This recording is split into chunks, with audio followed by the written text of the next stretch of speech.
kasih hidupku. Tak pernah kau biarkan ku sendiri.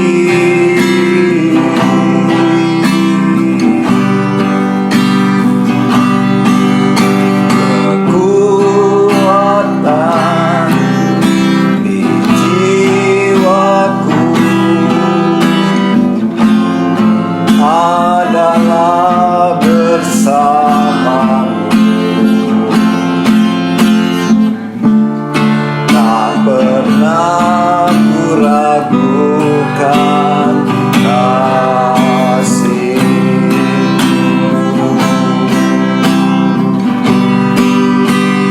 Bersamamu Bapa, ku lewati semua. Perkenanan mulia, teguhkan hatiku. Engkau yang bertindak, memberi pertolongan.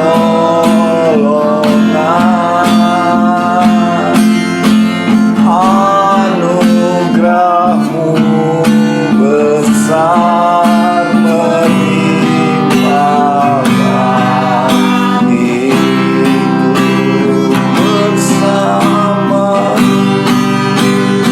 Bersamamu Bapa, ku lewati semua. Perkenanan mulia, teguhkan hatiku. Engkau yang bertindak, memberi pertolongan.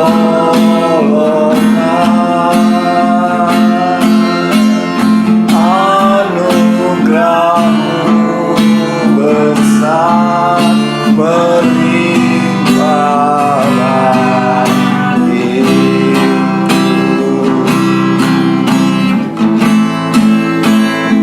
Anugerah-Mu besar melimpah bagiku.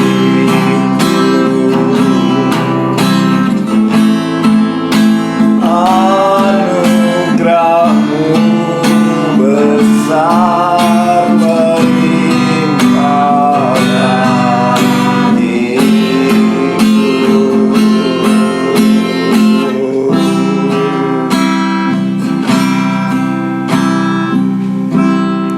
Bapak, Ibu, saudara-saudari, adik-adik yang dikasihi Tuhan, mari kita berdoa sebelum pembacaan dan pemberitaan firman Tuhan. Kita berdoa. Bapa di surga, kami datang dalam nama Tuhan Yesus. Kami bersyukur di hari ini Tuhan, kami masih bisa beribadah dan juga sebentar lagi akan mendengarkan firman Tuhan. Mari Roh Kudus, pakailah hamba-Mu ini untuk memberitakan isi hati Tuhan, sehingga apa yang hamba-Mu sampaikan sesuai dengan rencana dan kehendak-Mu Bapa.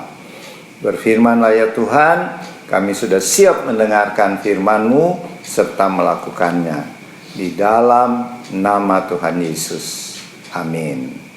Mari kita sama-sama membaca firman Tuhan dari Injil Matius pasal 12.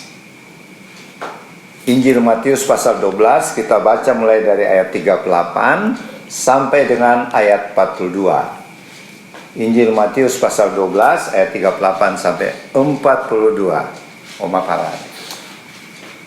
Bapak Ibu yang kasih dalam Tuhan, pada hari Minggu ini kita akan firman kita terdapat dari Matius 12 ayat 38 sampai dengan 42. dengan judul Tanda Yunus.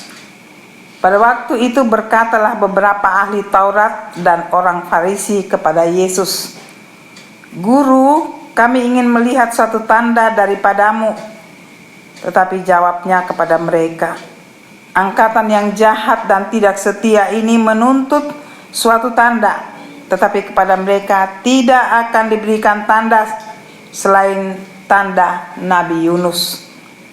Sebab seperti Yunus tinggal di dalam perut ikan 3 hari 3 malam, demikian juga Anak Manusia akan tinggal di dalam rahim bumi 3 hari 3 malam. Pada waktu penghakiman, orang-orang Niniwe akan bangkit bersama angkatan ini dan menghukumnya juga. Sebab orang-orang Niniwe itu bertobat setelah mendengar pemberitaan Yunus, dan sesungguhnya yang ada di sini lebih daripada Yunus." Pada waktu penghakiman, ratu dari selatan itu akan bangkit bersama angkatan ini, dan dia akan menghukumnya juga. Sebab ratu ini datang dari ujung bumi untuk mendengar hikmat Salomo, dan sesungguhnya yang ada di sini lebih daripada Salomo. Demikian firman Tuhan.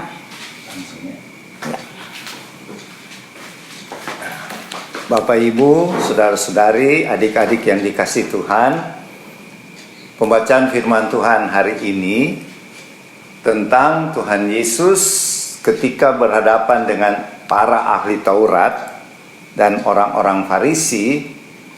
Orang Farisi berkata kepada Tuhan Yesus, "Berikanlah kami tanda." Supaya maksudnya membuktikan bahwa Tuhan Yesus itu Mesias. Tetapi orang Farisi dan ahli Taurat ini tujuannya tidak baik, hanya untuk mencobai Tuhan Yesus, supaya ketika Tuhan memberi tanda atau sesuatu tanda, mereka menjebak Tuhan Yesus dan menangkap dan membunuh Tuhan Yesus.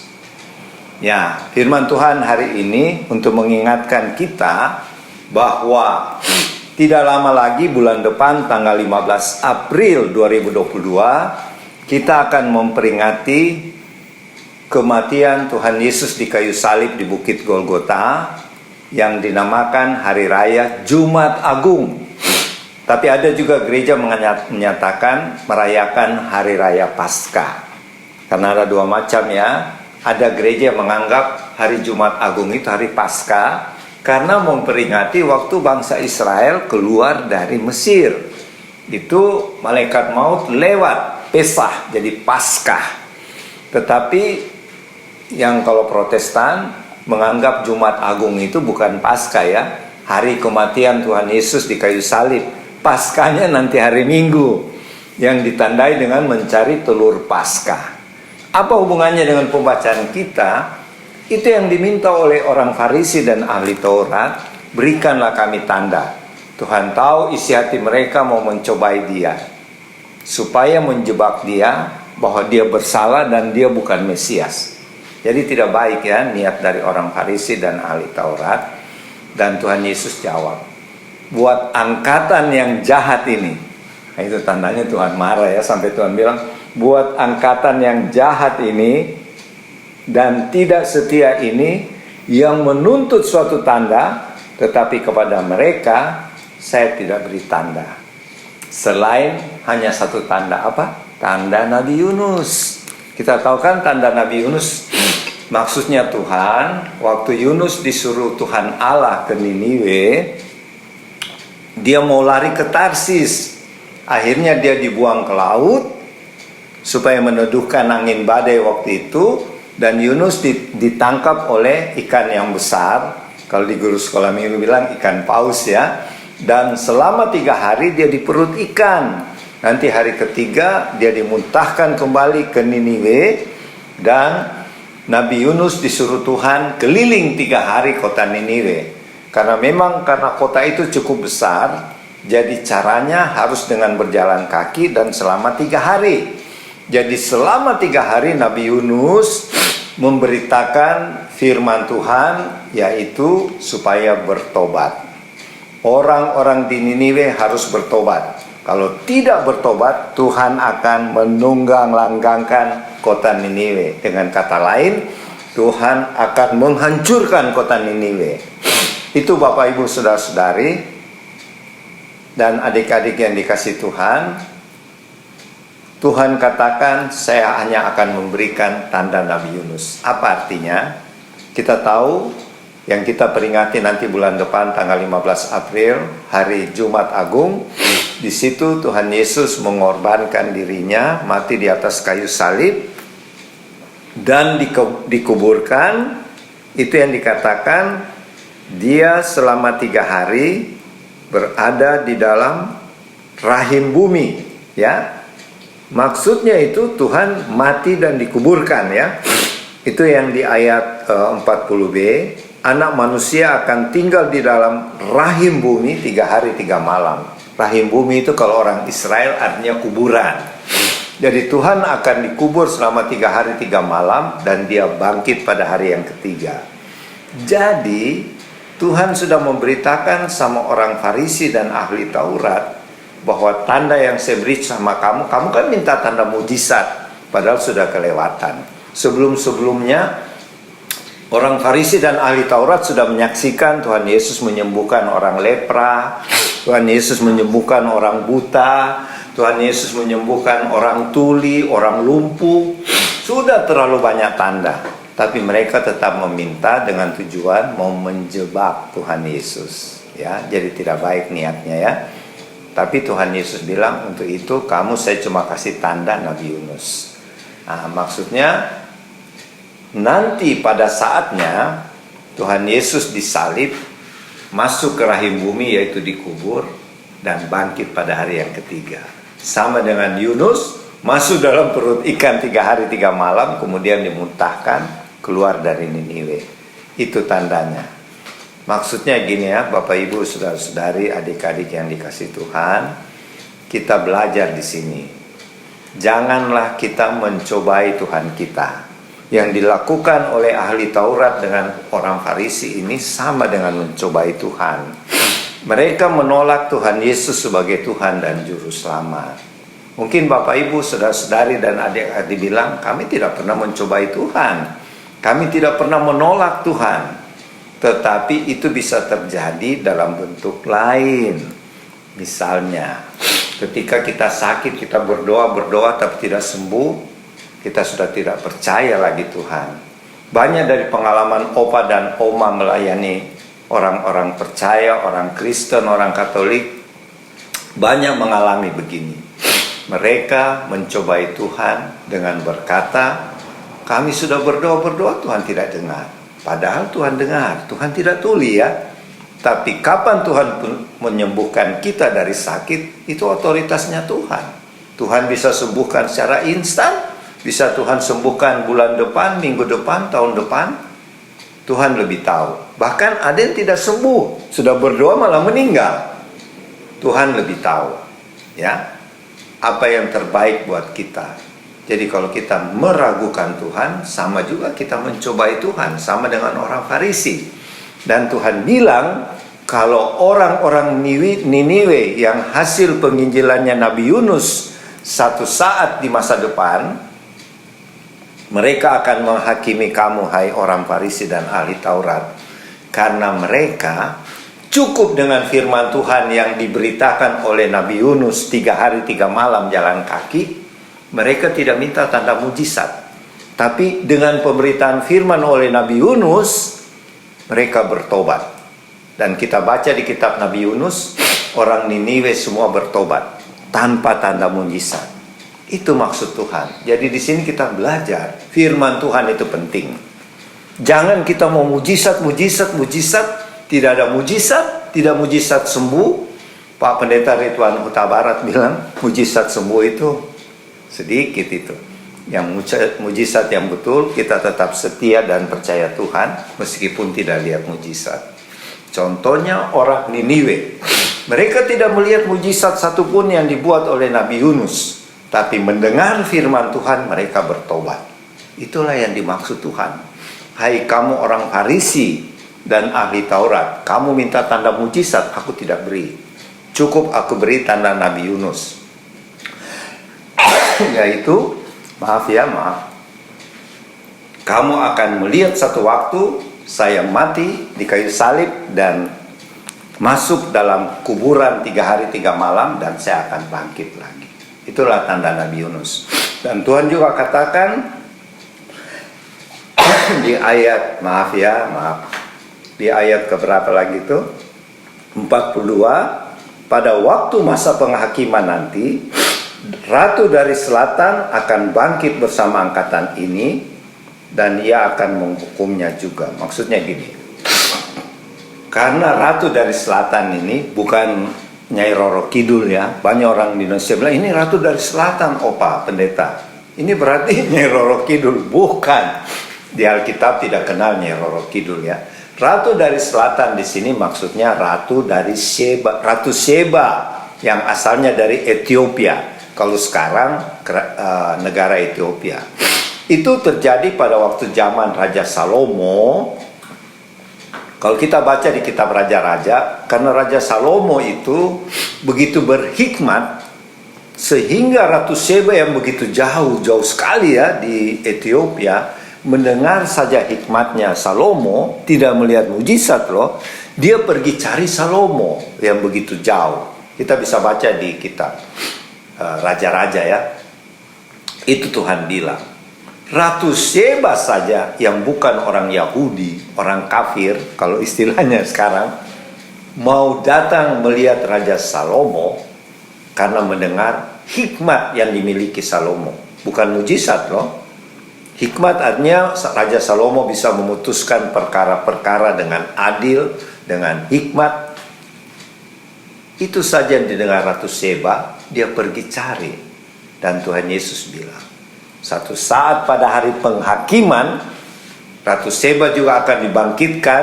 Kamu orang Farisi akan diadili. Mereka saja yang tidak lihat mujizat masih mau percaya Tuhan mendengar hikmat Salomo. Dan yang tadi yang pertama apa? Orang Niniwe yang bukan agama Yahudi lah, bangsa kafir. Mendengar saja Nabi Yunus berfirman, mereka bertobat. Jadi maksudnya Tuhan, siap-siap kamu orang Farisi ahli Taurat, kamu juga akan dihakimi oleh orang Niniwe, dihakimi oleh Ratu Sheba. Mereka tidak mau lihat mujizat, tidak menuntut mujizat, tapi mereka percaya Tuhan. Cuma mendengar firman. Jadi artinya firman Tuhan sangat penting.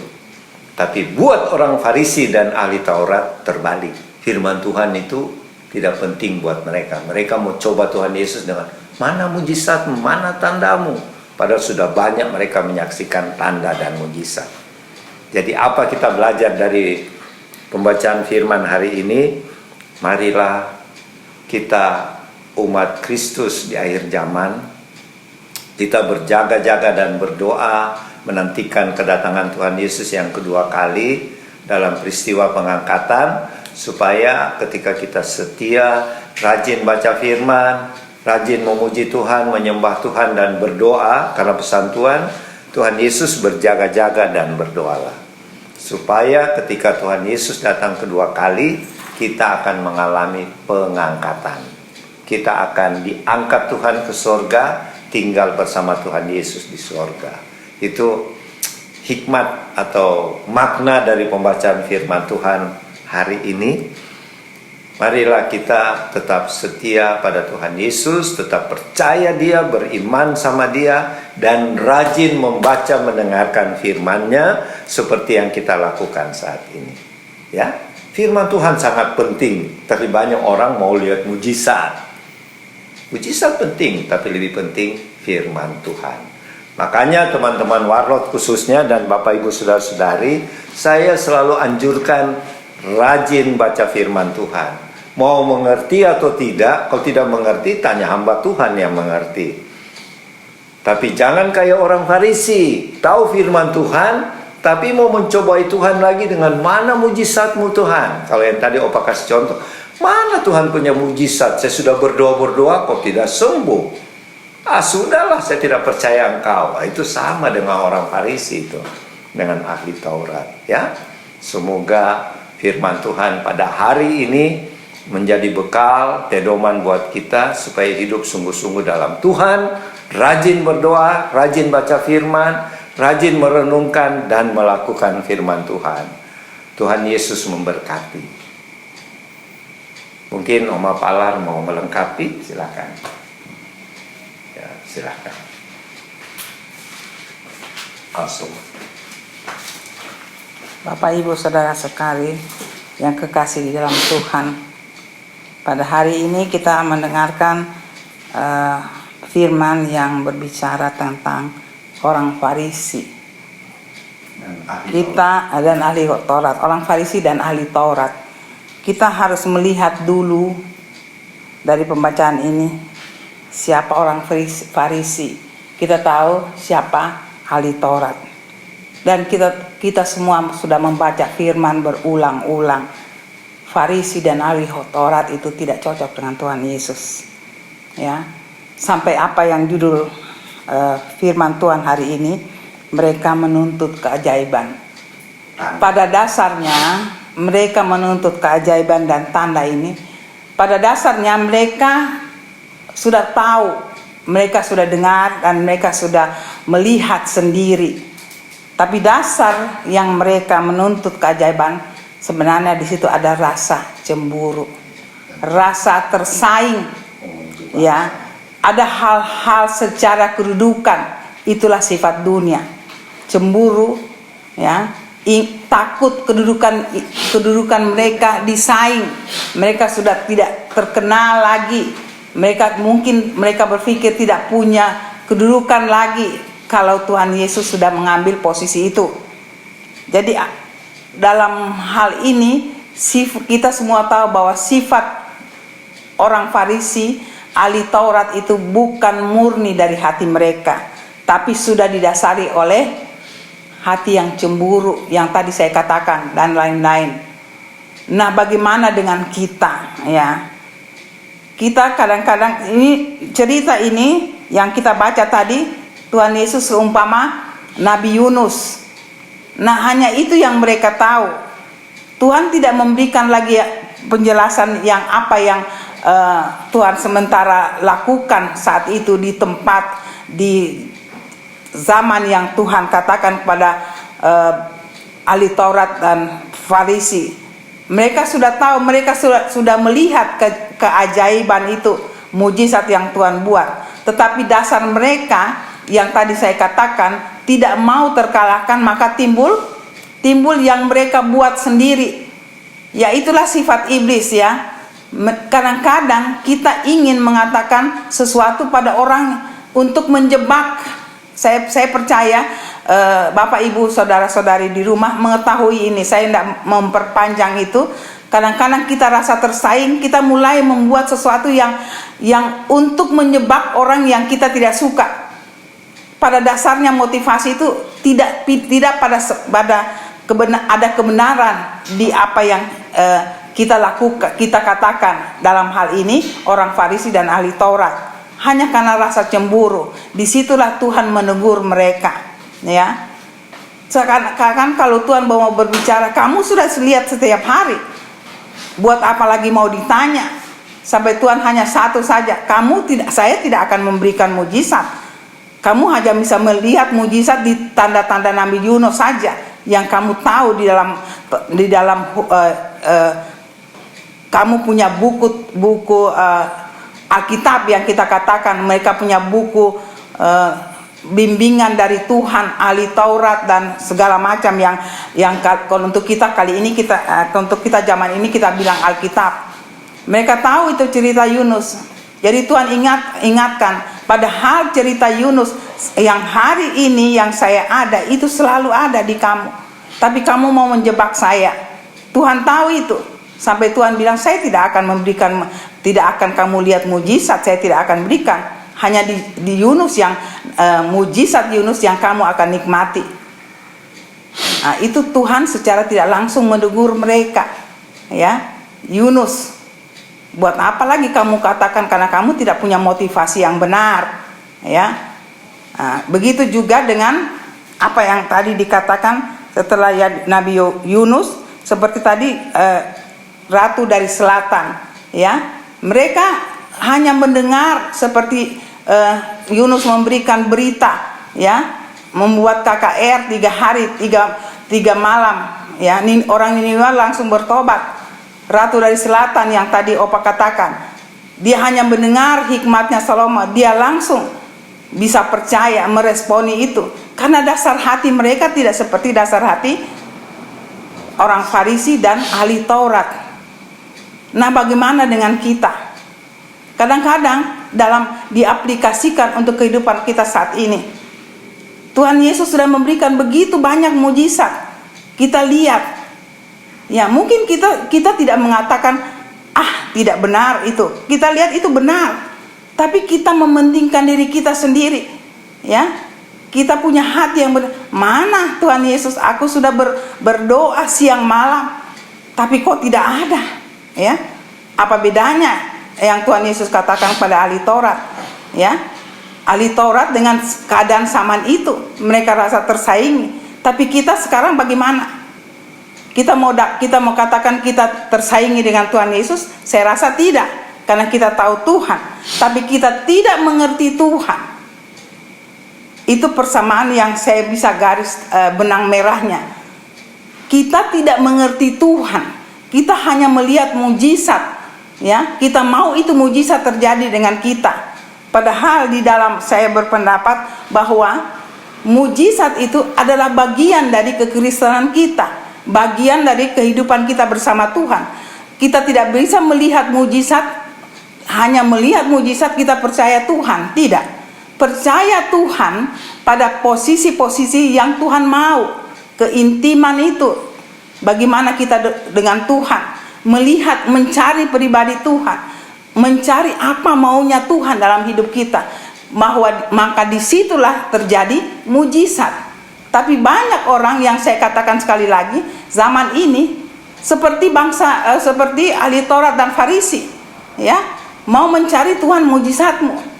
Memang mujizat itu satu ya, kita tidak bisa buat, hanya Tuhan. Tapi Tuhan tidak bisa dengan Tuhan tidak mau kita percaya Tuhan dengan mujizat. Itu bagian di dalam kehidupan kita dalam Tuhan. Bukan dia di luar Tuhan. Saya ulangi lagi, bukan di luar Tuhan. Kita melihat Tuhan, baru kita percaya, kita melihat mujizat, baru kita percaya Tuhan. Terbalik, kita masuk di dalam Tuhan, masuk dalam kehidupan dengan Tuhan. Apa yang Tuhan mau, kita lakukan.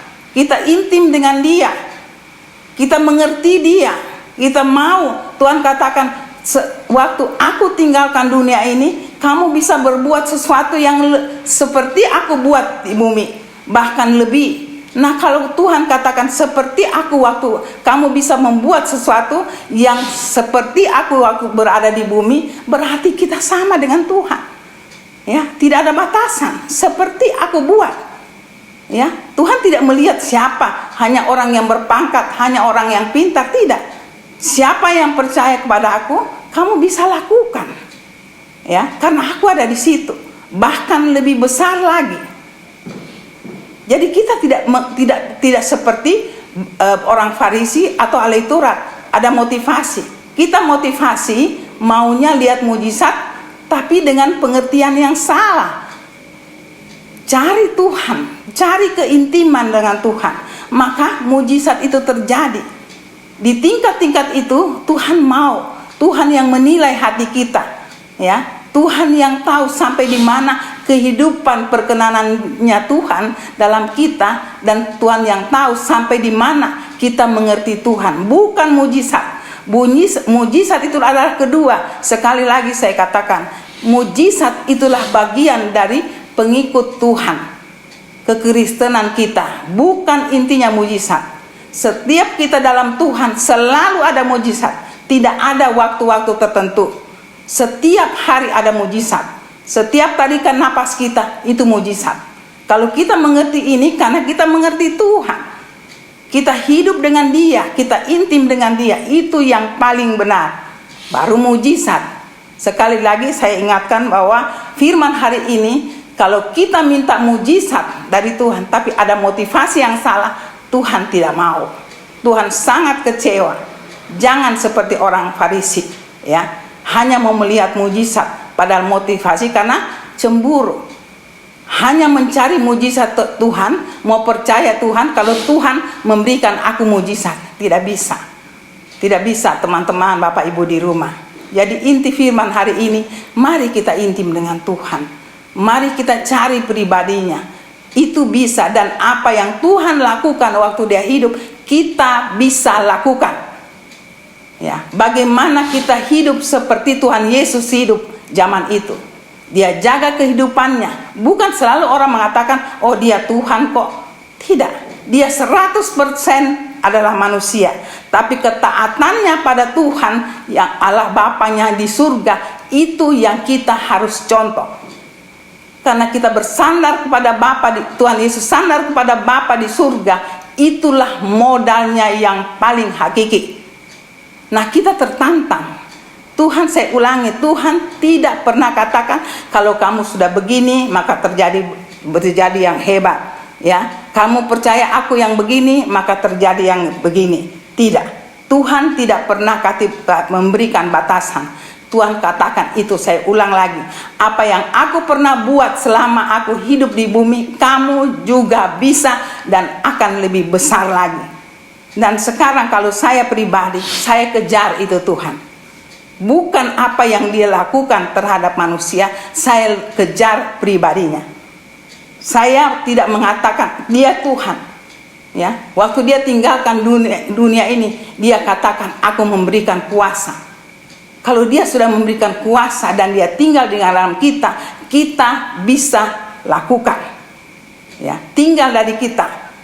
Kita bergantung pada Tuhan Yesus dalam hal ini. Didasarkan oleh dalam namanya, yaitu Bapanya di surga. Kita bisa cari pribadi Tuhan. Jangan katakan selalu, oh dia Tuhan, aku tidak bisa. Kalau kita mulai begitu, Tuhan mungkin mengerti, karena kita belum mengerti, bukan tidak mengerti. Kalau kita sudah mengerti dan kita yang memberi batasan, itu kita akan dapat batasan juga. Tuhan tidak memberikan batasan untuk hidup dengan dia. Cari aku sampai aku yang akan menemukan dengan caraku, menemukan aku kepadamu dengan caraku, bukan dengan cara kita. Ya, jadi firman hari ini benar-benar mengatakan Tuhan yang menjadi sentral kita dalam kehidupan kita di dunia ini. Ya, carilah Tuhan dengan motivasi yang benar, maka Tuhan akan memberikan hikmatnya. Dan kita lakukan seperti yang Yunus lakukan waktu dia sudah keluar dari perut ikan. Ya, Tuhan Yesus keluar dari perut bumi. Setelah itu ada urapan besar. Sekali kita ngomong, urapan itu bekerja. Apakah kita tertantang dengan hal ini? Ratu dari selatan, dia hanya mendengar. Karena apa? Motivasi yang benar. Tuhan di situ. Terima kasih Bapak Ibu di rumah. Kita sudah masuk pada akhir dari pemberitaan firman. Saya minta Tuhan memberkati kita untuk firman hari ini yang membawa kita dalam kehidupan untuk lebih dekat dengan Tuhan. Tuhan Yesus memberkati.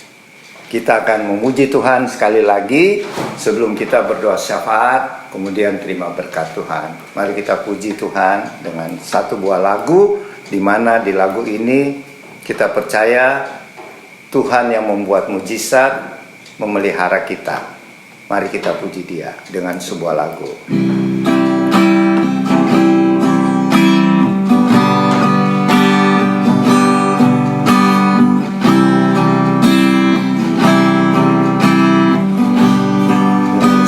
Akan selalu berganti, kasih Tuhan abadi, tak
menjagaku,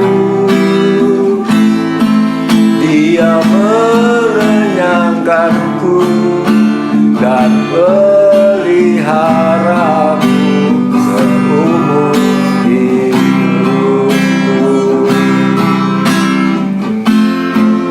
Dia mengenyangkanku dan peliharaku seumur hidupku.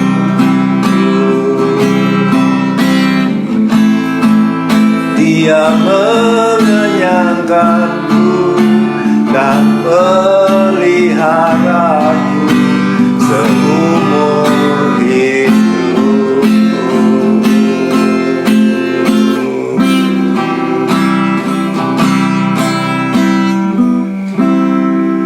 Kita berdoa.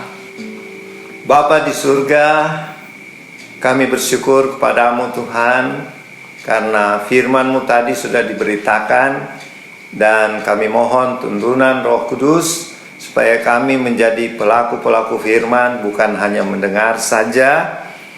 Dan biarlah firman-Mu itu menjadi pedoman, kekuatan, dan terang bagi jalan kami.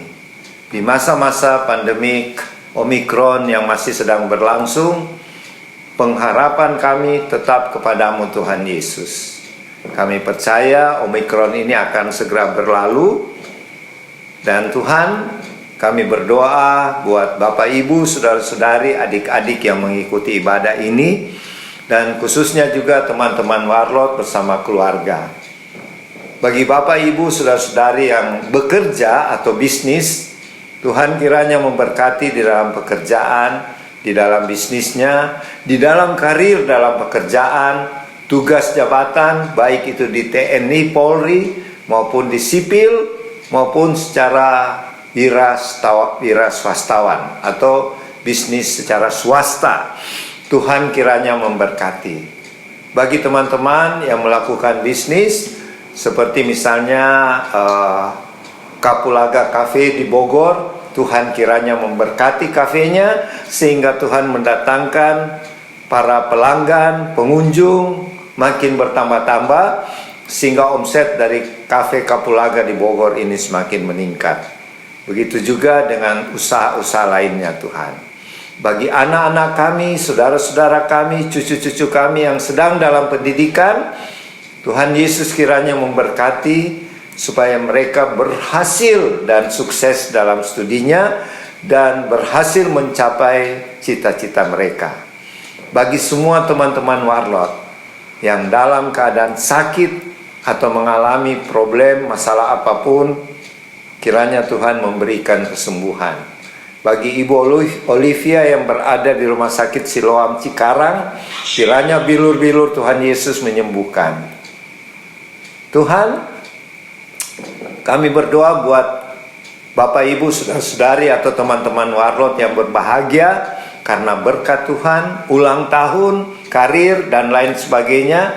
Tuhan kiranya memberkati sukacita dan menyempurnakan sukacita mereka. Terima kasih Tuhan. Kami doakan juga pemerintah bangsa kami, Bapak Presiden Jokowi sekeluarga, Wakil Presiden Maruf Amin sekeluarga, semua aparat pemerintahan bangsa kami, baik sipil, TNI maupun Polri, Tuhan memberkati mereka semuanya. Tuhan, kami berdoa juga untuk keberadaan bangsa Ukraina dan Rusia yang sedang berperang.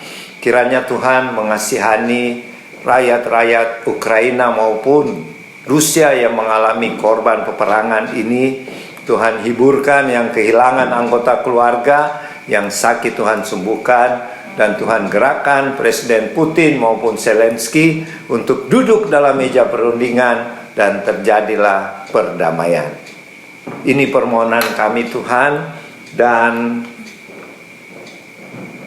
kami serahkan seluruh hidup kami hari ini, besok, lusa, dan seterusnya, dan di minggu kerja yang baru ke dalam tangan pimpinan-Mu Tuhan. Ingatkan kami selalu Tuhan untuk berjaga-jaga dan berdoa, menantikan kedatangan Tuhan Yesus yang kedua kali di dalam peristiwa pengangkatan. Supaya ketika Tuhan Yesus datang, kami semua mengalami pengangkatan. Terima kasih Tuhan, terima kasih. Sekarang kami mau terima berkat-berkat daripadamu.